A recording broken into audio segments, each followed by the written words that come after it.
अखंड मंडलाकारं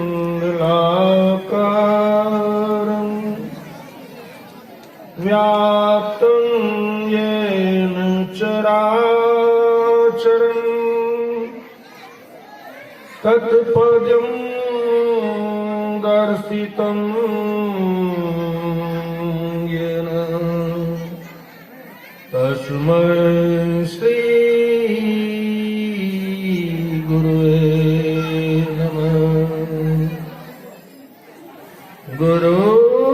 गुरुर्ब्रह्मा गुरुर्विष्णु गुरुर्देवो महेश्वरा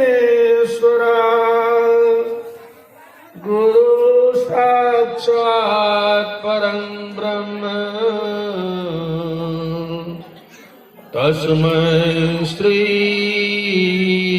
गुरुवे नमः। तीन लोक नौ खंड में गुरु ते बड़ान कोई, करता करे न करी सके गुरु करे सोई। गुरु को शीस फिरा किए चलिए आज्ञा माई, कह कबीर का दास को तीन लोक डरना। रामचरितमानस सारसठिक सप्तम सोपान उत्तरकांड। जो चेतन कह जड़ करई,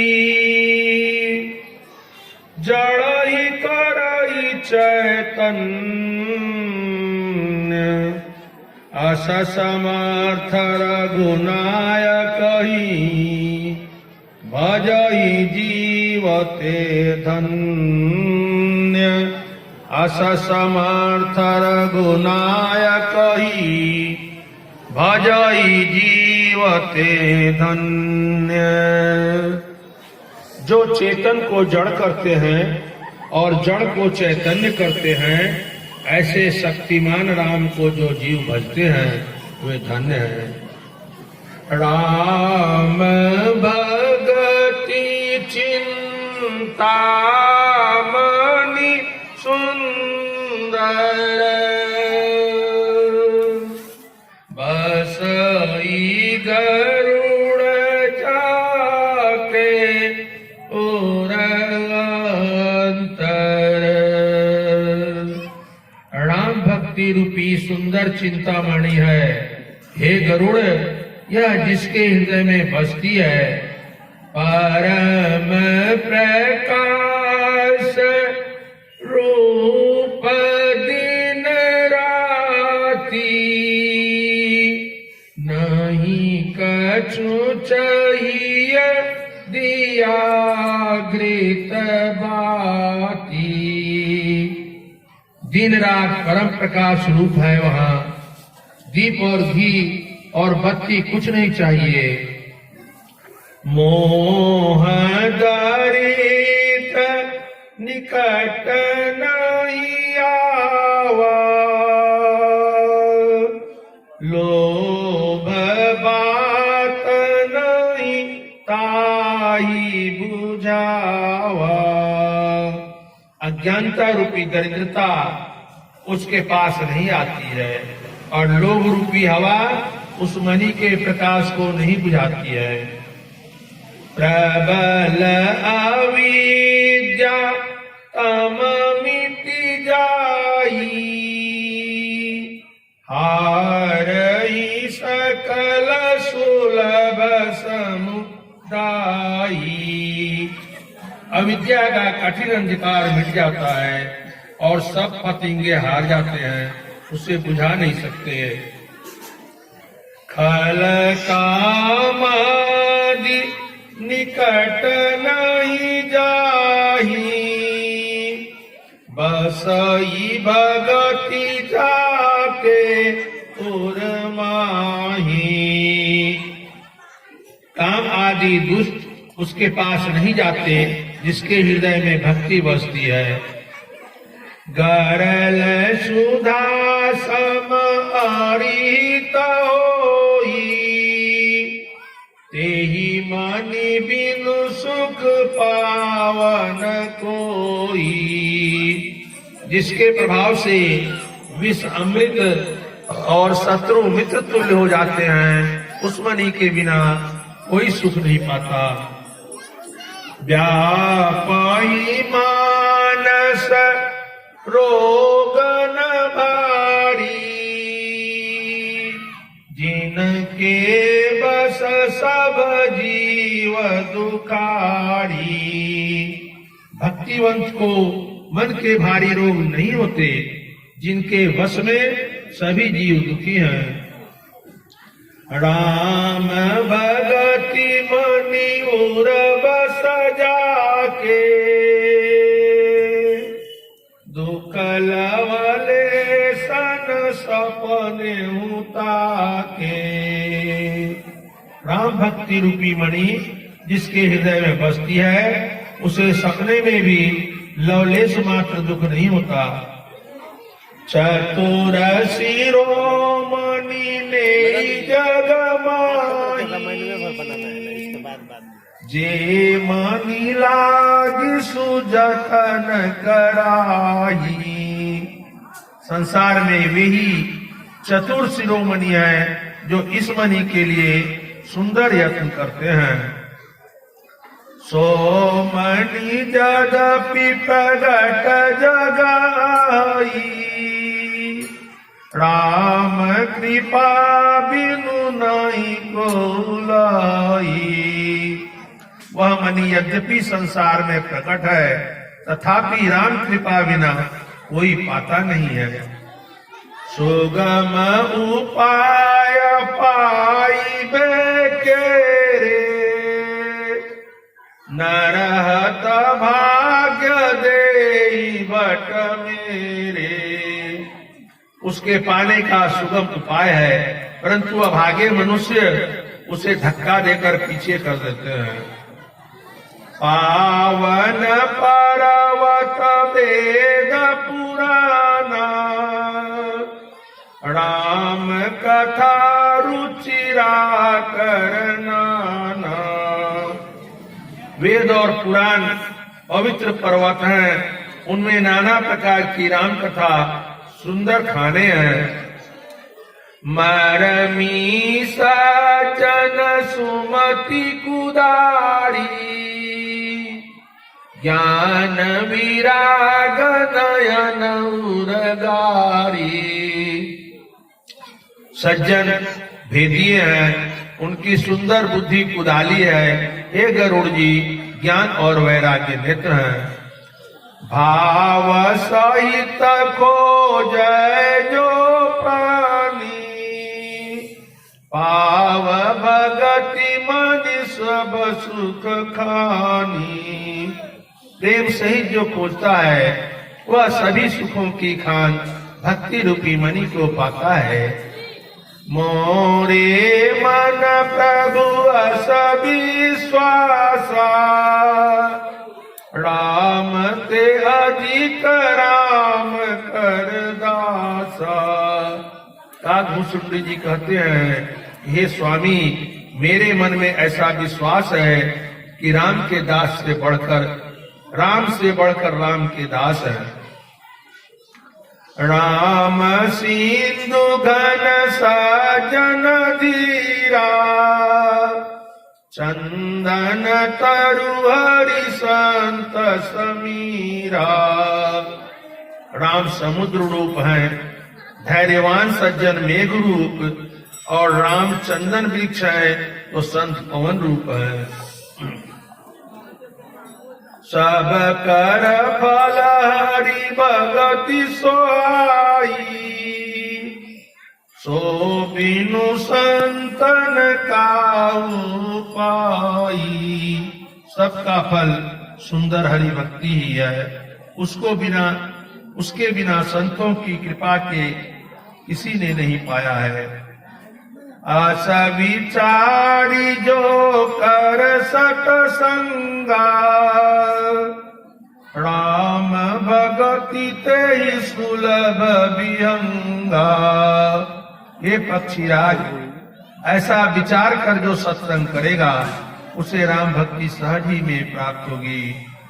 ब्रह्म पयो निधि मंदर, ज्ञान संत सुर आई, कथा सुधा मति काढ़ई, भगति मधुरता जाई। कथा सुधा मति काढ़ई, भगति मधुरता जाई। ब्रह्म क्षीर समुद्र है और उसको ज्ञान रूप मंद्राचल से संत रूप देवता मत कर कथा रूप अमृत को निकाल लेते हैं, जिसमें भक्ति रूपी मिठास है।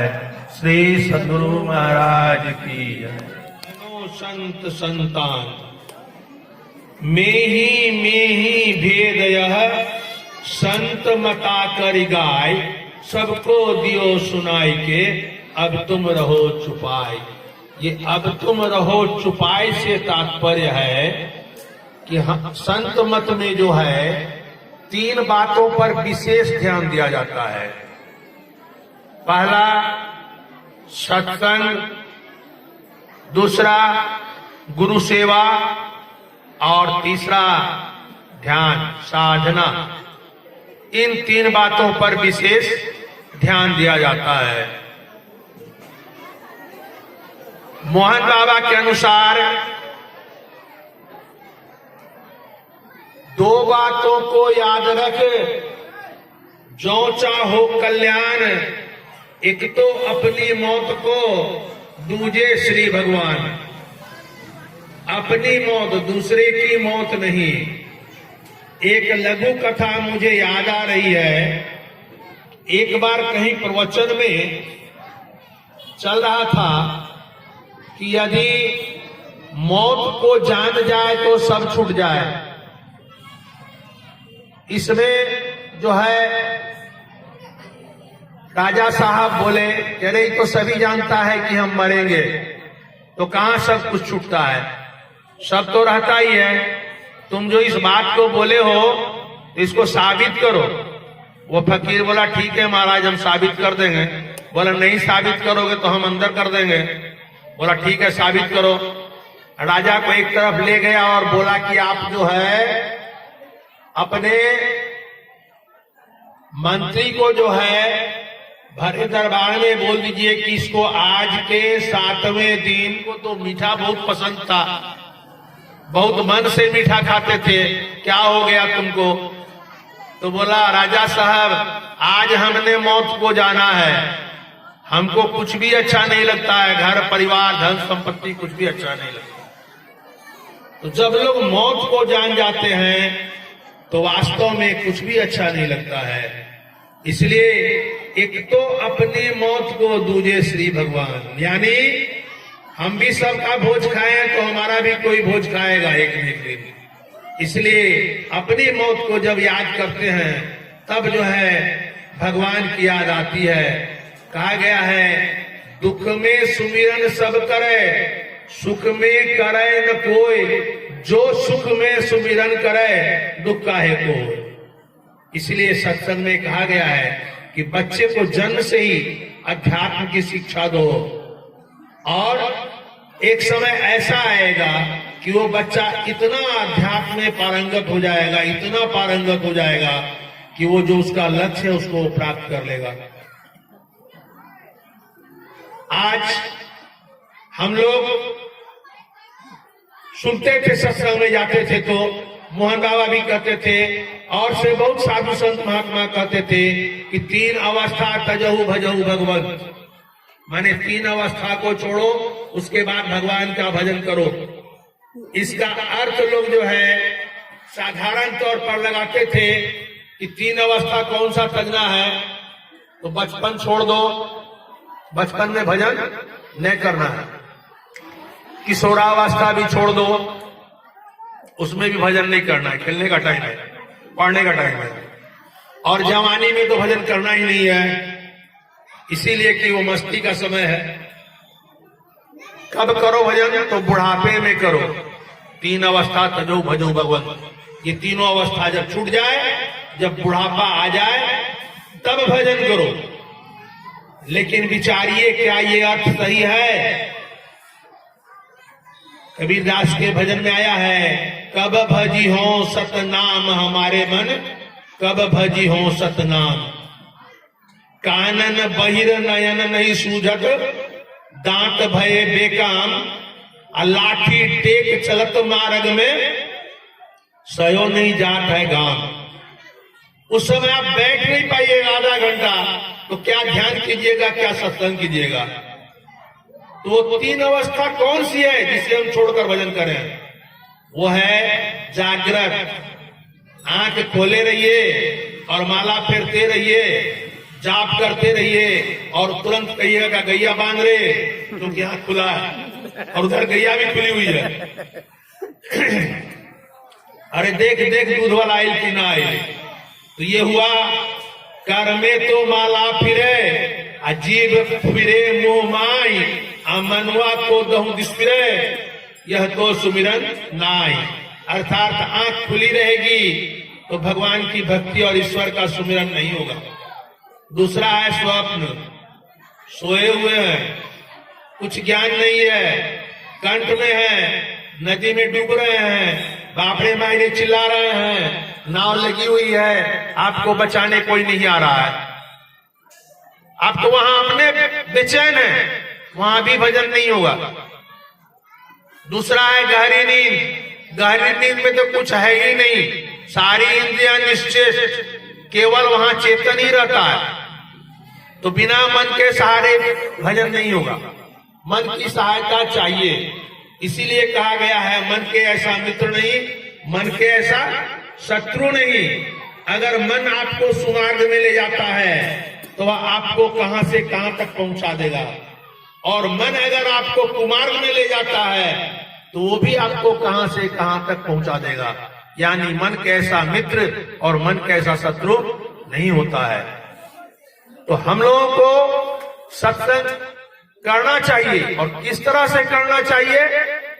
तो जग के सचेष्ट होकर एक आसन पर बैठकर, आसन दृढ़, आहार दृढ़ और नेम दृढ़ होए, तब पावे प्राणी कछुक, नहीं तो रहे विषय रस खोए। विषय में पड़े रहिएगा, और विषय में पड़े रहने से क्या होगा? आवागमन सम दुख दूजा है नहीं जग में कोई, इसके निवारण के लिए प्रभु भक्ति करनी चाहिए। और ये भक्ति कौन करेगा?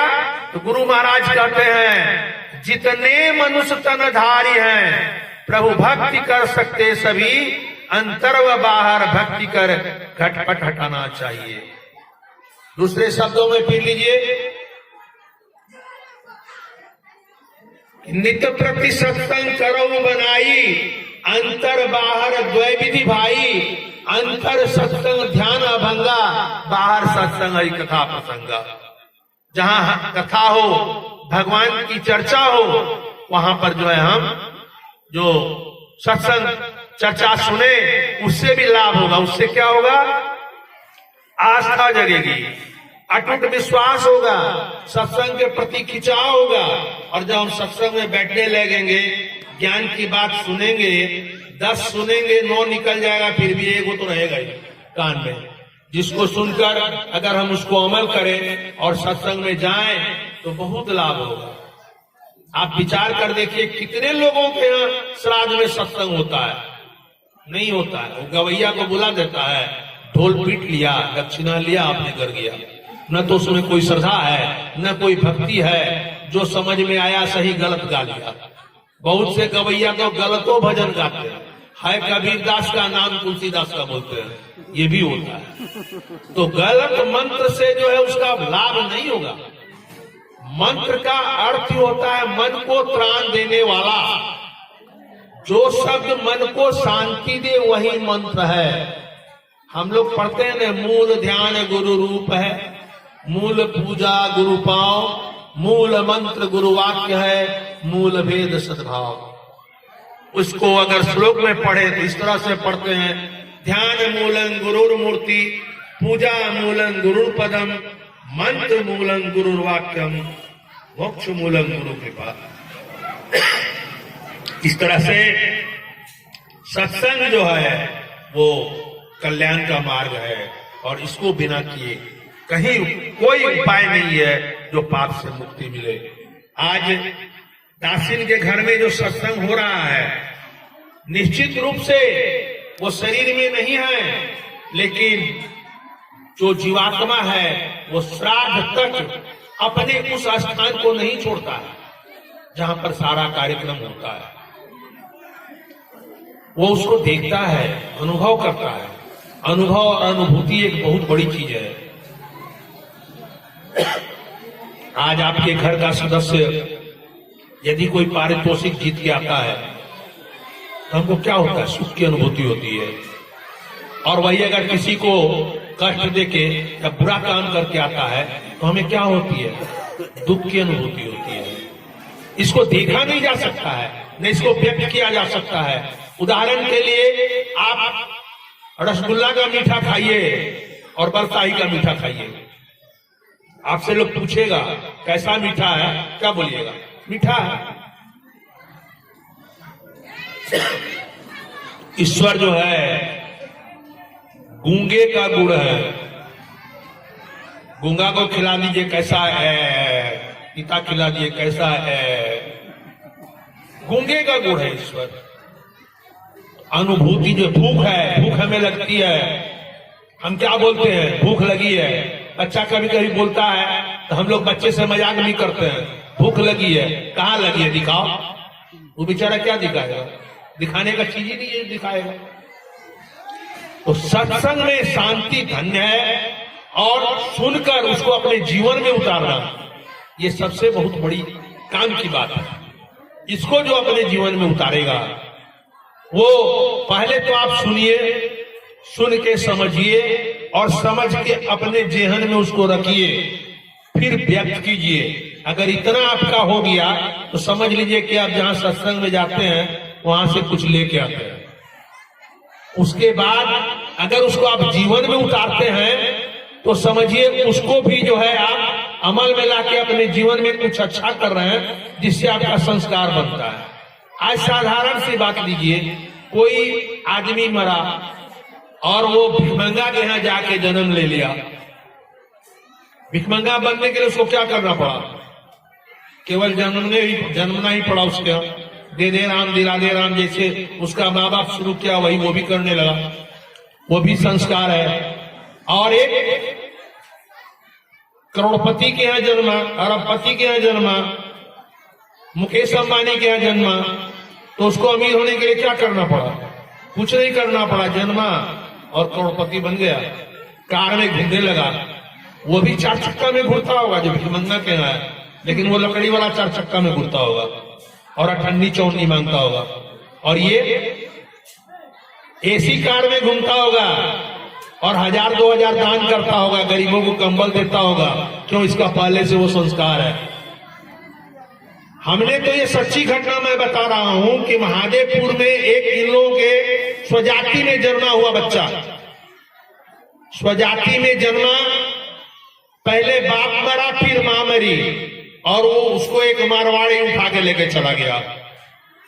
सोचिए उसका संस्कार कैसा है कि जन्म हुआ कहीं और गया कहीं। जन्म हुआ भिखमंगा के घर में, अगर वहां रहता इन लोगों के स्वजाति में तो क्या करता? बकरी चराता, घोंगा चुनता, यही करता। लेकिन वो मारवाड़ी के यहाँ जो गया वो क्या करेगा?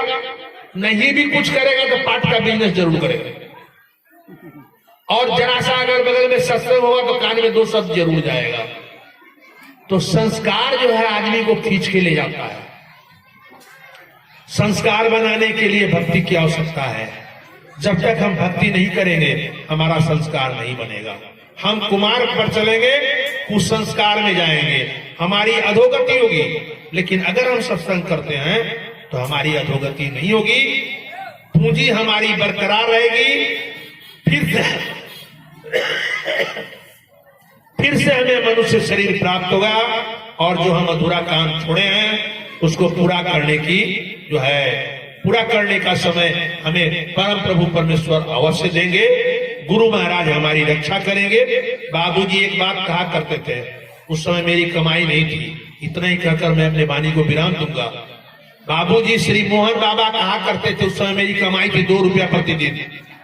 प्रतिदिन मैं मात्र 2 रुपया कमाता था, और कैसे कमाता था तो मिल चलाता था, 2 रुपया मिलता था, उससे हम ले, चाहे हमारी धर्मपत्नी ले, चाहे बेटे का दूध आवे, चाहे घर में चीनी आवे, बस उसी में चलाना है। और मंगल के दिन जब चट्टी लगाते थे तो 30-40 रुपया वो होता था बस, और उससे ज्यादा कुछ भी नहीं होता था। तो उस समय बाबूजी कहते थे, देखो बेटा, अगर सत्संग के सानिध्य में रहोगे, यानी मेरे पास रहोगे, तो मोटा खाना और मोटा कपड़ा मेरे तरफ से आजीवन, जब तक हम जिंदा हैं, और उसके बाद तुम्हारा कर्म तुम्हारे साथ। कहने का तात्पर्य है कि अभिभावक ऐसा ही होना चाहिए जो कि अपने पुत्र को कम से कम मोटा खाना और मोटा कपड़ा के लिए उसको कष्ट नहीं हो, और पुत्र को भी वैसा ही होना चाहिए कि पिता की आज्ञा का पालन करना चाहिए। मैंने खाए के मिलते बात काम काहे करो, कष्ट भोगो। इसलिए संतों को जो कहा गया है, बनो संत संतान, जब हम संत की संतान बनेंगे तो हमें ज्ञान रूपी प्रकाश मिलेगा, और अज्ञान रूपी अंधेरा जो है हमारे अंदर छाया हुआ है उसको हम पार करेंगे, और पार करके ज्ञान रूपी प्रकाश में जाकर बहुत सारी ज्ञान की बातें हम चिंतन मनन करके अपने जीवन में उतारेंगे, तो हमारा जीवन सुखमय हो जाएगा। हम लोगों के समय में वो धान लगता था जाया, उसको लोग क्या कहता था कि धान के नाम ही है जाया, जाओ और आओ। अगर जाने आने में कष्ट कर दिए, थोड़ा सा ढिलाई दे दिए, तो धान भी ढिलाई दे देगा, पता नहीं मार देगा। तो यही है आवागमन का चक्र, इसमें बहुत कष्ट है। आवागमन सम दुख दूजा, है नहीं जग में कोई, इसके निवारण के लिए प्रभु भक्ति करनी चाहिए, और ये करना बहुत जरूरी है। अब मैं अपने वाणी को विराम देता हूँ, और मैं सबों से निवेदन करता हूँ कि अगर मुझे बोलने में कोई त्रुटि हुई हो, किसी को कष्ट हुआ हो मेरी वाणी से, इसके लिए मैं क्षमा प्रार्थी हूँ। लोग क्षमा करेंगे। और अब हमारे मिश्री बाबा की ओर सबकी नजर है, तो मिश्री बाबा जो है अब अपना प्रवचन करेंगे, और आप लोग उनके अमृतमय वाणी से वाणी को सुने और अपने जीवन में उतारे, इससे आपको बहुत लाभ होगा। बोलिए श्री सद्गुरु महाराज की जय। लेकिन एक भजन अगर हो जाता दीपू जी आप लोगों का, बाहर गए। अच्छा तो ठीक है, बाबा के प्रवचन के बाद भजन हो जाएगा, तो ठीक है। बोलिए श्री सद्गुरु महाराज की जय।